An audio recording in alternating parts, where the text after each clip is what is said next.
सुख करता दुख हरता वार्ता विघ्नाची पूर्वे पूर्वे प्रेम कृपा जयाची सर्वांगी सुंदर उटिशेंदुराची कंठी झळके माळ मुक्ता फळाची जय देव जय देव.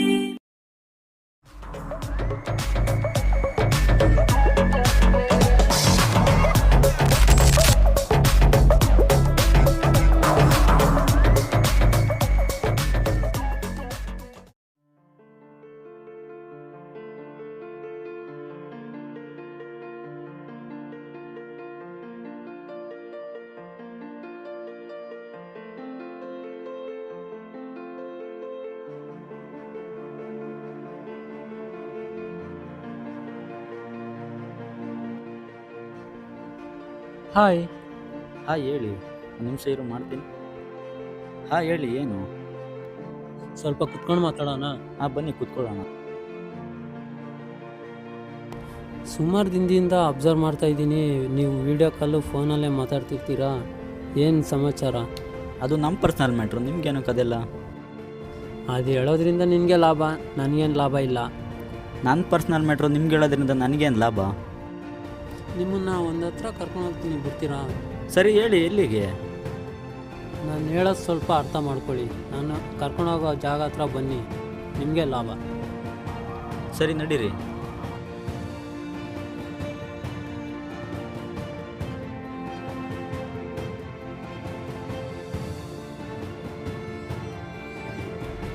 ನನ್ನನ್ನೇನು ಕಿವ್ರ ಹತ್ರ ಕರ್ಕೊಂಡು ಬಂದಿದ್ದೀರಾ? ಇವನು ಈ ಥರ ಆಗೋದಕ್ಕೆ ಕಾರಣ ಹೇಳ್ತೀನಿ, ಕೇಳಿಸ್ಕೊ. ಹೇಳಿ, ಏನು ಕೇಳೋಣ? ಇವನು ಈ ಥರ ಆಗೋಕ್ಕಿಂತ ಮುಂಚೆ ಯಾವ ಥರ ಇದ್ದ ಗೊತ್ತಾ? ಯಾವ ಥರ ಇದ್ದ?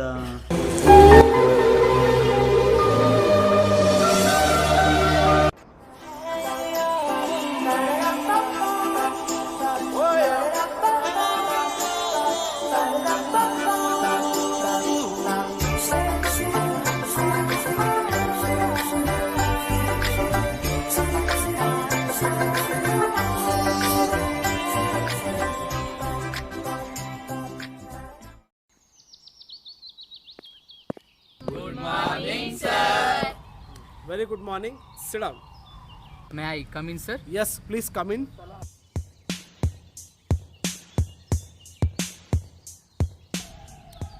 ಎಲ್ಲ ನನ್ನ ಆತ್ಮೀಯ ವಿದ್ಯಾರ್ಥಿಗಳಿಗೆ ಬೆಳಗಿನ ಶುಭೋದಯ. ಎಲ್ಲರೂ ಚೆನ್ನಾಗಿದ್ದೀರಾ? ವಿದ್ಯಾರ್ಥಿಗಳೇ, ಈಗ ಅಟೆಂಡೆನ್ಸ್ ಹಾಕ್ತೀನಿ, ಎಲ್ಲರೂ ಅಟೆಂಡೆನ್ಸ್ಗೆ ಆನ್ಸರ್ ಮಾಡಿ. Number 1. Yes sir. Number 2. Yes, sir. Number 3. Yes, sir. Number 4. Yes, sir. Number 6. Present, sir. Okay, ಈಗ ನಾನು ಒಂದು ಹೊಸ ಪಾಠ ಶುರು ಮಾಡ್ತೀನಿ. ಏನು ಸರ್, ನಿಮ್ಮ ಫೇವ್ರೇಟ್ ಸ್ಟೂಡೆಂಟ್ ಆಬ್ಸೆಂಟ್ ಆಗಲ್ಲ ಅಂತ ರೂಲ್ ನಂಬರ್ಗೆ ಹೋಗದೆ ಪ್ರೆಸೆಂಟ್ ಆಗ್ತೀರಾ, ಮತ್ತು ಇವತ್ತು ಆಬ್ಸೆಂಟ್ ಆಗಲ್ಲ ಸರ್, ಏನು ಹೇಳ್ತೀರಾ? ನಮಸ್ತೆ ಸರ್, ಒಳಗಡೆ ಬರ್ಬೋದಾ? ಓ ಶಿವು, ಬಾರಪ್ಪ ಒಳಗಡೆ. Thank you sir.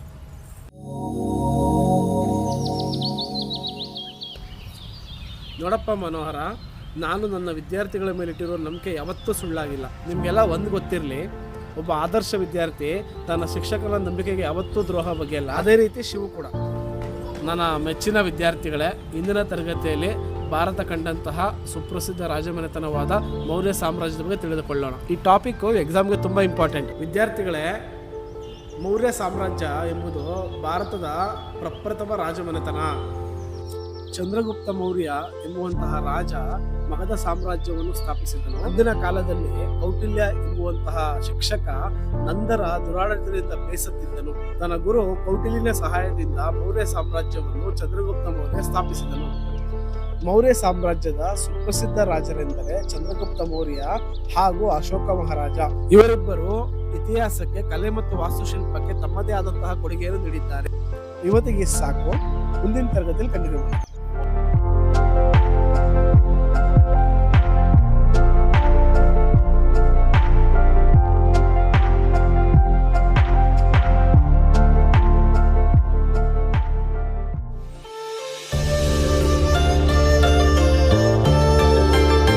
ಸರ್, ನಾಳೆ ಕ್ವಿಜ್ ಕಂಡಕ್ಟ್ ಮಾಡಬೇಕು ಅಂದ್ಕೊಂಡಿದ್ದೀವಿ, ಏನು ಮಾಡೋಣ? ಶಿವು ಮ್ಯಾನೇಜ್ ಮಾಡ್ತಾ ಬಿಡ್ರಿ. ಇಷ್ಟು ದಿನ ಅಂತೂ ಮಾತಾಡ್ಸೋಕ್ಕಾಗಲಿಲ್ಲ, ಇವತ್ತು ಏನಾದರೂ ಮಾಡಿ ಶಿವ ಮಾತಾಡಿಸ್ಲೇಬೇಕು. Excuse me. ಅಲ್ಲ, ಅವರು ಅವ್ರು ಮಾತಾಡಿಸ್ತಾರೆ ಅಂತ ಮಾಡ್ಬೋದು.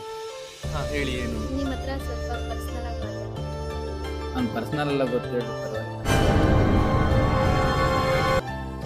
ಸರಿ ಬಿಡಪ್ಪ, ನಿಮ್ಮ ಪರ್ಸ್ನಲ್ ಮತ್ತೆ ನಾವು ಏನು ಮಾತಾಡ್ಬೇಕು ಹೇಳಿ? ಅದು ನಿಮ್ಮ ನೋಟ್ಸ್ ಬೇಕಿತ್ತು, ಯಾವ ಸಬ್ಜೆಕ್ಟ್ ಬೇಕಿತ್ತು? History notes. ನೋಟ್ಸ್ ಇಸ್ಕೊಳ್ಳೋದಕ್ಕೆ ಏನೋ ಪರ್ಸ್ನಲ್ ಮ್ಯಾಟ್ರ್ ಮಾತಾಡ್ತೀನಿ.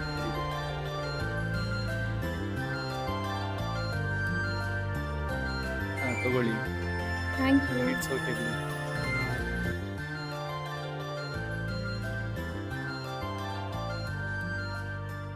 ಕೊನೆಗೂ ನನ್ನ ಮನಸ್ಸಿನ ಮಾತು ಇವ್ರ ಹತ್ರ ಹೇಳ್ಕೊಳ್ಳೋ ಟೈಮ್ ಬಂದೇ ಬಿಡ್ತು.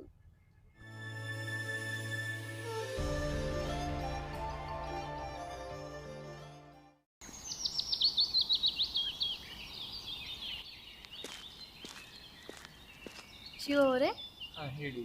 ನೀವು ನೋಟ್ಸ್ ಕೊಡ್ತೀರಾ ಇಲ್ವೋ ಅನ್ನೋ ಡೌಟಲ್ಲಿ ನಿಮ್ಮ ಹತ್ರ ನೋಟ್ಸ್ ಕೇಳಿದೆ. ನನ್ನ ಹತ್ರ ಆಲ್ರೆಡಿ ನೋಟ್ಸ್ ಇದೆ, ತಗೊಳ್ಳಿ. ಓಕೆ. ಆ ಬುಕ್ ಒಳಗಡೆ ಏನೋ ಇದೆ ನೋಡಿ. ಹಾಂ ಸರಿ ಆಯಿತು, ನೋಡ್ತೀನಿ.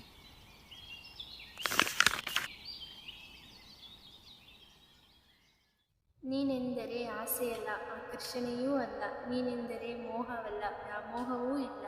ನೀನೆಂದರೆ ಮನದಲ್ಲಿ ಮೂಡಿದ ಮಧುರ ಭಾವನೆ, ಆತ್ಮದಲ್ಲಿ ಒಂದಾದ ಕಲ್ಪನೆ. ನನ್ನ ಮನಸ್ಸಿನ ರಾಜಕುಮಾರನಾಗುವೆಯ, ನನ್ನ ಮನಸ್ಸನ್ನು ಕದ್ದ ಶಿವು.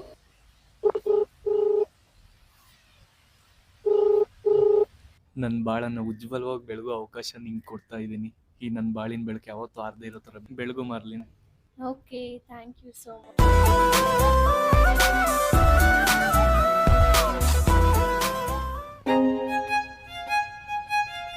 Hi Marlin. ಆಯ್ತಾ ಊಟ? ನಂದಾಯ್ತಾಗಲಿ. ಹೌದಾ?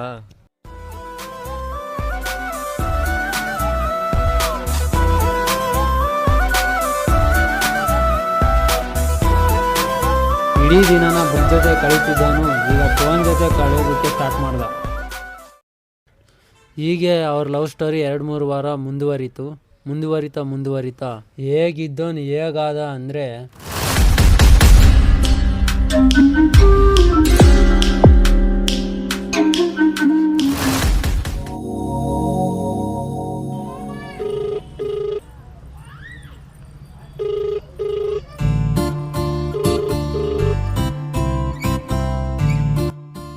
ಸರ್ಪ್ರೈಸ್. ವಾವ್, ಆಯ್ತಾ ಟಿಫನ್? ನಿಮ್ದಾಯ್ತಾ? ಹಾಂ ಆಯಿತು. ಹಾಗಾದ್ರೆ ನಂದಾಗಿದೆ ಬಿಡಿ.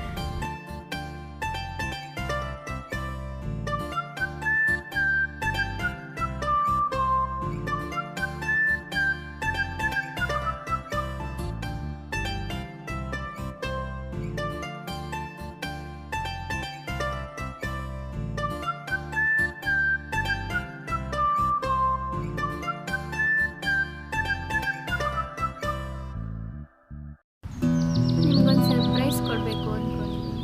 ಹೌದಾ? ಏನದು? ಕಣ್ಮುಚ್ಚಿ.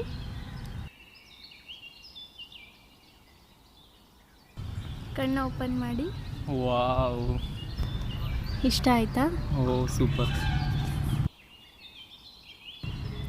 ಈ ವಾಚ್ ಕಟ್ಕೊಂಡ್ಮೇಲೆ ನಿಮಗೆ ಬ್ಯಾಡ್ ಟೈಮ್ ಬರೋದಿಲ್ಲ, ಲೈಫಲ್ಲಿ ಸಕ್ಸಸ್ ಆಗ್ತೀರಾ, ಖುಷಿಯಾಗಿರ್ತೀರ. Really I don't expected this.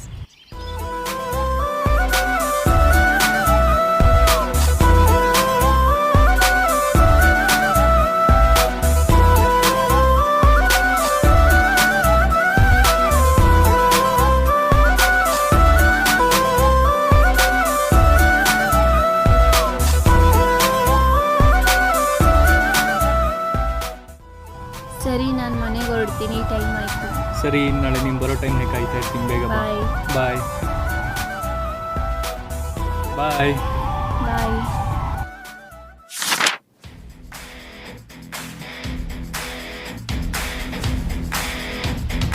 Low ಮರಿ ಬಾಯಿಲಿ. ನಾನಾ?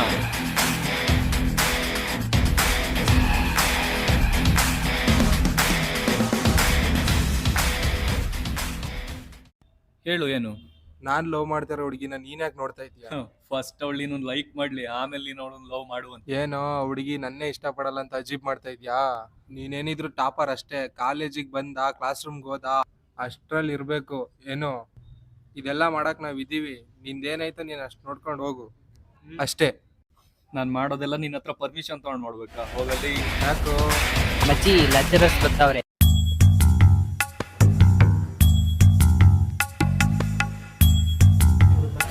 ಏಯ್ ನೀನ್ ಆಮೇಲೆ ಸಿಗೋ, ಕಾಲೇಜ್ ಒಳಗಡೆ ಸಿಗೋ, ನೀನ್ ನೋಡ್ಕೊಂತೀನಿ. ಇಲ್ಲಿ ಕಿಸ್ದಿದ್ದೆ ಸಾಕು, ಹೋಗಲ್ಲಿ.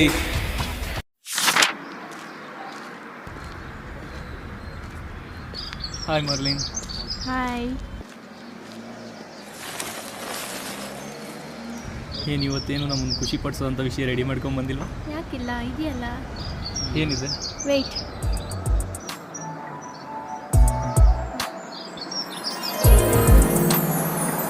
ನಿಮ್ಮ favourite food. Wow, thank you.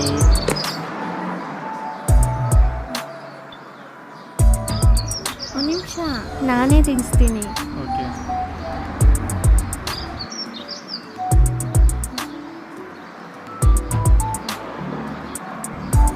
Super ಆಗಿದೆ. Thank you. ನಿಮ್ಮ ಅಮ್ಮ ಮಾಡಿರೋದು ನಿಮ್ಗೆ ಇಷ್ಟು ಚೆನ್ನಾಗಿ ಮಾಡೋದು ಬರಲ್ಲ. ಇಲ್ಲ, ನಾನೇ ಮಾಡಿದ್ದು. ಇವತ್ತೊಂದು ಸರ್ಪ್ರೈಸ್ ಇದೆ. ಓ, ಇವತ್ತೇನು ರೆಡಿ ಮಾಡ್ಕೊಂಡು ಬಂದಿದೆ? ನೀನು ಇವಾಗಲೇ ಸ್ಮಾರ್ಟಾಗಿ ಕಾಣಿಸ್ತಾ ಇದೆಯಾ. ನಾನು ಕೊಡೋ ಗಿಫ್ಟಿಂದ ಇನ್ನೂ ಸ್ಮಾರ್ಟಾಗಿ ಕಾಣಿಸ್ತಾ. Oh really? ಏನದು?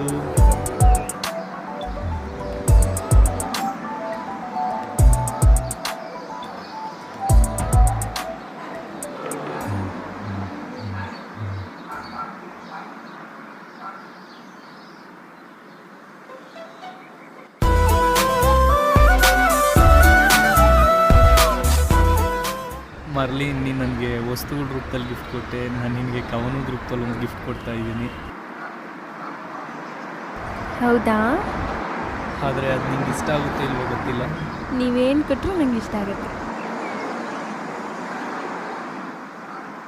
ಓ ನನ್ನ ಹೃದಯದೊಡತಿ, ಮುಗಳಗೆ ಇಲ್ಲೇ ಹರಳಿಸುವೆ ನೀ ಸೂರ್ಯಕಾಂತಿ. ನನ್ನೆತ್ತವಳಿಗೂ ಕಾಡುತ್ತಿದೆ ಕಾಯುವಿಕೆ, ನಿನಗೆತ್ತಲು ಹಾರತಿ. ನಿನಗೆ ನಾ ಕೃಷ್ಣ, ಎನಗೆ ನೀರಾದೆ, ಅರ್ಜುನನೇ ನಮ್ಮ ಬಾಳ ನಡೆಸೋ ಸಾರಥಿ. ಏತಕ್ಕಿನ್ನು ನೋಡಿ ನುಸು ನಗುತಿ, ನೀ ಬಂದು ಬೆಳಗಬರದೆ ಬಾಳ ಜ್ಯೋತಿ.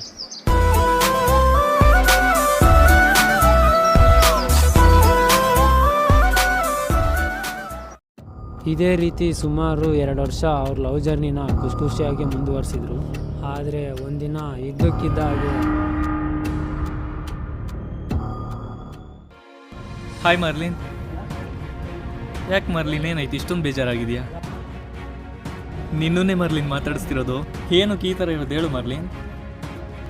ನೀನು ಎಷ್ಟು ಸತಿ ಕಾಲ್ ಮಾಡಿದ್ದೀನಿ, ಕಾಲ್ ಪಿಕ್ ಮಾಡಿದ್ಯಾ? ಓ, ಅದು ಫ್ರೆಂಡ್ ಹುಷಾರಿರಲಿಲ್ಲ, ಆಸ್ಪತ್ರೆಗೆ ಕರ್ಕೊಂಡೋಗಿದ್ದೆ. ಆ ಟೆನ್ಷನಲ್ಲಿ ಫೋನ್ ಹಾಸ್ಟೆಲಲ್ಲೇ ಬಿಟ್ಟು ಹೋಗಿದ್ದೆ. ಇದೊಂದೇ ರೀಸನ್ನ ಅಥವಾ ಇನ್ನೂ ಏನಾದರೂ ಜೋಡಿಸ್ಕೊಂಡಿದ್ಯಾ ಹೇಳೋದಕ್ಕೆ? ಸ್ಟಾರ್ಟಿಂಗಲ್ಲಿ ವಾರ 15 ದಿನ ಒಂದೇ ರಿಂಗ್ಗೆ ಕಾಲ್ ಪಿಕ್ ಮಾಡ್ತಾಯಿದ್ದೆ, ಕಾಲ್ ಬ್ಯಾಕ್ ಕೂಡ ಅಷ್ಟೇ ಬೇಗ ಮಾಡ್ತಾಯಿದ್ದೆ, ಮೆಸೇಜ್ಗೆ ವಿತಿನ್ ಸೆಕೆಂಡಲ್ಲಿ ರಿಪ್ಲೈ ಮಾಡ್ತಾಯಿದ್ದೆ. ಇವಾಗ ಗಂಟೆಗಳ ಕಾಲ ಕಾಯಬೇಕು ಅಲ್ವಾ ನಿನ್ನ ಜೊತೆ ಮಾತಾಡೋದಕ್ಕೆ? ನಾನು ಸ್ಟಾರ್ಟಿಂಗಲ್ಲೂ ಇದೇ ಥರ ರೆಸ್ಪಾನ್ಸ್ ಮಾಡ್ತಿದ್ದು ಮರ್ಲಿನ್, ಬಟ್ ಅವಾಗ ನೀನು ಎಲ್ಲನೂ ಪಾಸಿಟಿವ್ ಆಗಿ ಥಿಂಕ್ ಮಾಡ್ತಾ ಇದ್ದೆ, ಅದಕ್ಕೆಲ್ಲನೂ ಸರಿಯಾಗಿ ಕಾಣಿಸೋದು. ನೀನು ಇತ್ತೀಚೆಗೆ ಎಲ್ಲನೂ ನೆಗೆಟಿವ್ ಆಗಿ ಥಿಂಕ್ ಮಾಡ್ತಾ ಇದೆಯಾ, ಅದಕ್ಕೆ ನಾನು ಮಾಡೋ ಎಲ್ಲನೂ ನಿಂಗೆ ಇರಿಟೇಟ್ ಅನ್ನಿಸ್ತಾ ಇದೆ. ನೀನು ಚೇಂಜ್ ಆಗಿಬಿಟ್ಟು ನನ್ನ ಮೈಂಡ್ ಸೆಟ್ ಚೇಂಜ್ ಆಗಿದೆ ಅಂತ ಹೇಳೋದಕ್ಕೆ ಬರಬೇಡ. ಹೌದು, ನಾನು ಚೇಂಜ್ ಆಗಿದ್ದೀನಿ. ಯಾವ ಥರ ಚೇಂಜ್ ಆಗಿದ್ದೀನಿ ಹೇಳ್ಬೇಕಾ?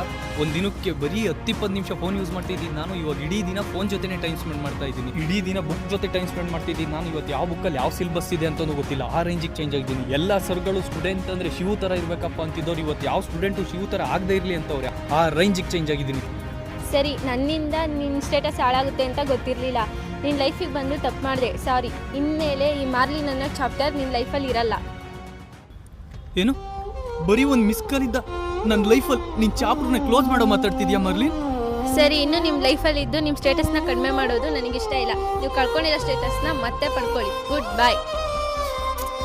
ಮರ್ಲಿನ್, ಮರ್ಲಿನ್, ನೀನಾಗಿ ನೀನೇ ಬಂದು ನನ್ನ ಇಲ್ಲಿಂದ ವಾಪಸ್ ಕರ್ಕೊಂಡು ಹೋಗೋವರೆಗೂ ನಾನು ಈ ಜಾಗ ಬಿಟ್ಟಾಗಲ್ಲ ಮರ್ಲಿನ್. Merlion, Merlion.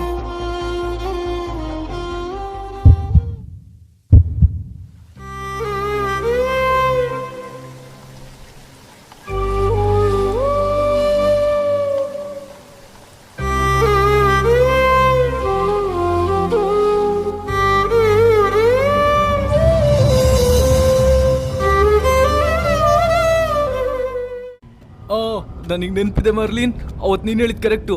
ಅವತ್ತು ಈ ವಾಚ್ ನನಗೆ ಕೊಡ್ಬೇಕಾದ್ರೆ ಹೇಳಿದ್ ಕರೆಕ್ಟು. ಅವತ್ತು ನೀನು ಹೇಳಿದ್ದಲ್ಲ, ಈ ವಾಚ್ ನೀನು ಕಟ್ಕೊಂಡ್ಮೇಲೆ ಇನ್ನು ಯಾವತ್ತೂ ನಿನ್ನ ಲೈಫಲ್ಲಿ ಕೆಟ್ಟ ಟೈಮ್ ಬರಲ್ಲ ಅಂತ. ಅವತ್ತಿಂದ ಕೆಟ್ಟ ಟೈಮ್ ಬಂದಿಲ್ಲ. ನಾನು ಚೆನ್ನಾಗೇ ಇದ್ದೀನಿ. ಇಷ್ಟು ಚಿಕ್ಕ ವಿಷಯಕ್ಕೆ ಯಾರಾದರೂ ಬ್ರೇಕಪ್ ಮಾಡ್ಕೊತಾರ? ನೋಡೋರಿಗೆ ಇದು ಚಿಕ್ಕ ವಿಷಯನೇ ಆಗಿರ್ಬೋದು, ಆದರೆ ವಾಸ್ತವ ಬೇರೆನೇ ಇತ್ತು.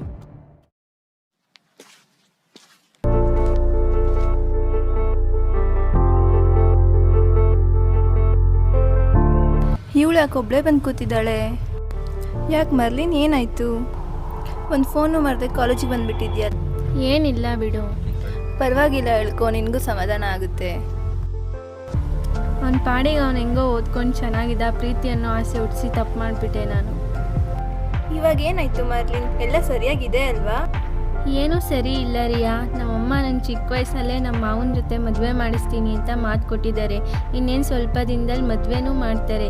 ಈಗ ಏನು ಮಾಡಬೇಕು ಅಂತಲೂ ಗೊತ್ತಾಗ್ತಾ ಇಲ್ಲ. ನಮ್ಮಮ್ಮ ಹೇಳ್ತಾ ಇದ್ದಾರೆ, ಈ ಮದುವೆ ನಡೆದ್ರೆ ಅವ್ರ ಕಡೆ ತವ್ರ ಮನೆ ಸಂಬಂಧನೂ ಗಟ್ಟಿಯಾಗಿರುತ್ತೆ. ಈ ಮದುವೆ ನಡೀಲಿಲ್ಲ ಅಂದರೆ ನನ್ನ ಸಾವು ನೋಡಬೇಕಾಗುತ್ತೆ ಅಂತ ಹೇಳ್ತಾ ಇದ್ದಾರೆ ರಿಯಾ. ಇವಾಗ ಒಂದು ಕೆಲಸ ಮಾಡು ಮರ್ಲಿನ್, ಅವ್ರು ಹೆಂಗಿದ್ರು ಟಾಪರು, ಓದೋ ಕಡೆ ಮತ್ತೆ ಗಮನ ಕೊಡ್ತಾರೆ.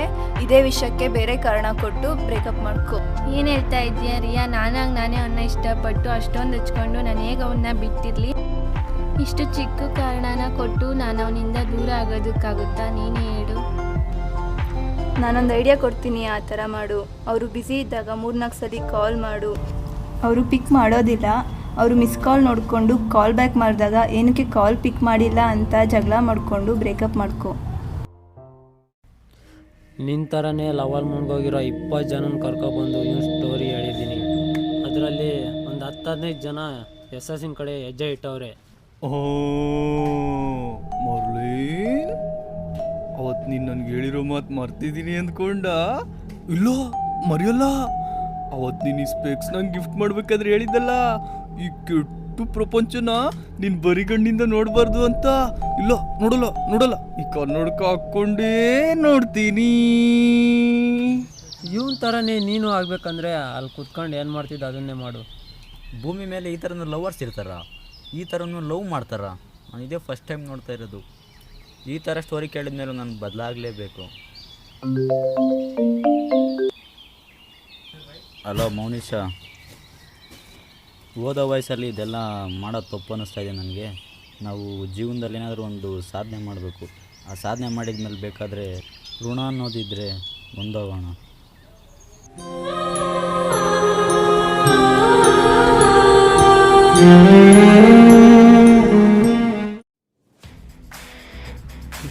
ಸಾಕು ಬಿಡ ಮಚ್ಚ, ಅವ್ನು ಚೇಂಜ್ ಆಗಿ ಹೊರಟೋದ. ಎಲ್ಲೂ ಡೌಟ್ ಬರಲಿಲ್ಲ ತಾನ ನನ್ನ ಆ್ಯಕ್ಟಿಂಗು? ಮಚ್ಚ, ಸೂಪರಾಗಿ ಯಾಕೆ ಮಾಡಿದೆ. ನಿನ್ನ ರಿಯಲ್ ಆಗಿ ಹುಚ್ಚಾನೆ ಅನ್ಕೋಬಿಟ್ಟ. ಹೌದಾ? ಈ ಕತೆ ಹೇಳಿ ನಾವು ಎಷ್ಟು ಜನ ಚೇಂಜ್ ಮಾಡಿರ್ಬೋದು ಮಚ್ಚ? ಒಂದು 10-15 ಜನ ಆಗಿರ್ಬೋದು ಮಚ್ಚ. ನೋಡಿ ಮಚ್ಚ, ಈ ಯೂತ್ಸ್ಗಳನ್ನ ಚೇಂಜ್ ಮಾಡೋದಕ್ಕೆ ನಾವು ಒಂದು ಕೇವಲ ಕಾಲ್ಪನಿಕ ಕತೆ ಹೇಳ್ತಿರ್ಬೋದು, ಆದರೆ 99% ಯೂತ್ಗಳು ಈ ವಿಷಯದಿಂದಲೇ ಅವ್ರ ಲೈಫ್ ಹಾಳು ಮಾಡ್ಬೋದು. ನೊಂದಿರೋ ಹುಡುಗರು ಹೃದಯ ಮುಟ್ಕೊಂಡು ಹೇಳ್ಬಿಡ್ಲಿ ಈ ಕತೆ ಸುಳ್ಳು ಅಂತ. ಆಮೇಲೆ ಇದ್ರ ಬಗ್ಗೆ ನಾವು ಥಿಂಕ್ ಮಾಡೋಣ.